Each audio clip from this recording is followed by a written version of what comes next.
Hello, welcome to Lil's Vintage World. This video is going to be some true crime book reviews. So I haven't done any true crime, or actually I might have done one before, but I haven't done many true crime book reviews. But if you know me, you know that I do love some true crime. I love watching documentaries on true crime. My dissertation I did at university was on true crime, so yeah, love it. So, 4 books I have to share with you today, all of which I was kindly sent from the publisher, which is Pen and Sword, so thank you very much for those guys to send me them. I did request all of them. There's a little sneak peek. So let me just go on and talk to you, and then if you're interested in any of them, there will be linked in the description bar as always. So, starting off, I have Misjudged Murderesses, Female Injustice in Victorian Britain by Stephen Jacoby.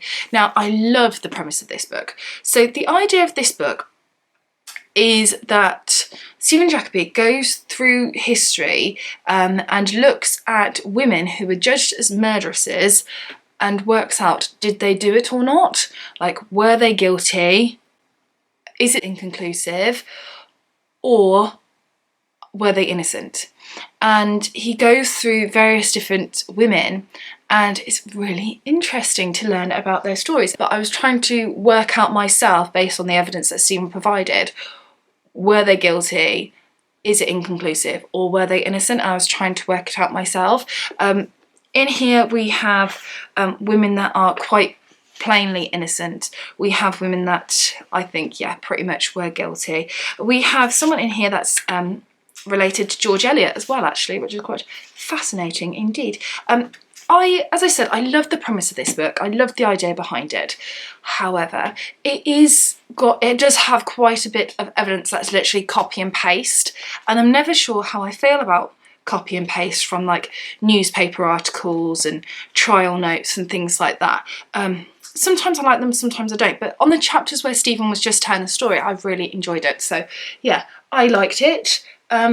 But just a bit unsure how I felt about it, but I did absolutely love the premise and would love more books like that. I think that'd be really interesting and give back to those people who have been convicted and still to this day are being convicted for crimes that are innocent of these crimes. The next book I have to share with you is The First Forensic Hanging, The Toxic Truth That Killed Mary Blandy by Summer Strevens. I've read one by Summer Strevens before and enjoyed it.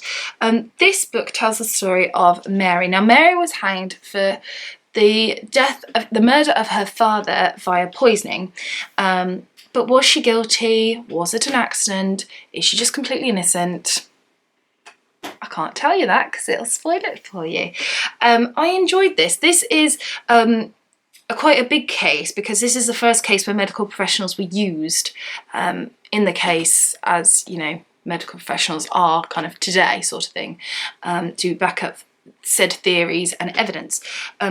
The author does really well of bringing the case to life. I mean, it's only a short book, but you can kind of whiz through it. I enjoyed it. I didn't adore it or anything, but I did think it was good and an interesting case. So the next one that I have is The Murder of Mary Ashford. It's all the Marys, isn't it? The Crime That Changed English Legal History by Naomi Clifford. I've read another one by Naomi Clifford, which was also on true crime.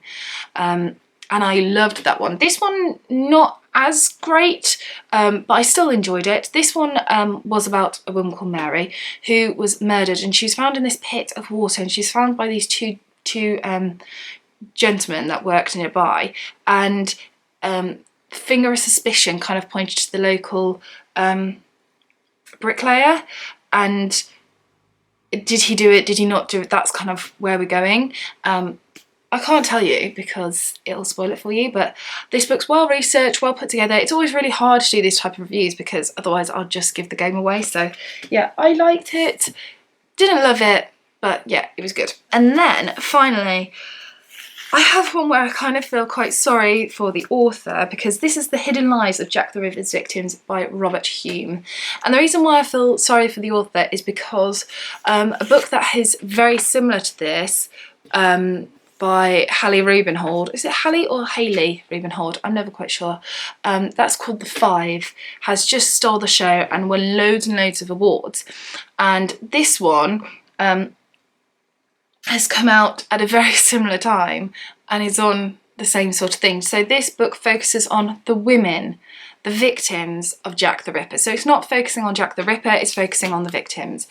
And this is well researched, it's well put together, it's a good book, it's short and sweet and to the point, it's very brief biographies, which if you're kind of wanting to start off getting into the case, it's a good way to start off. There's pictures throughout as well, which I like. I always like pictures throughout. It's good. I haven't read the 5, so I can't compare it to that. I just think it is such a shame that it's come out at such a similar time to the 5. But I'm hoping that people that read this will then read the 5, and people that have read the 5 will then read this and sort of thing, and then compare. I know I would like to read the 5 now that I've read this, and yeah, vice versa. So yeah, there we go. So there you are. I hope you've enjoyed some of these true crime books, and some of them might have piqued your interest. If you have any recommendations for some true crime books, let me know in the comment section below. That's it for this video. Take care, and I shall see you soon for the next one. Bye for now.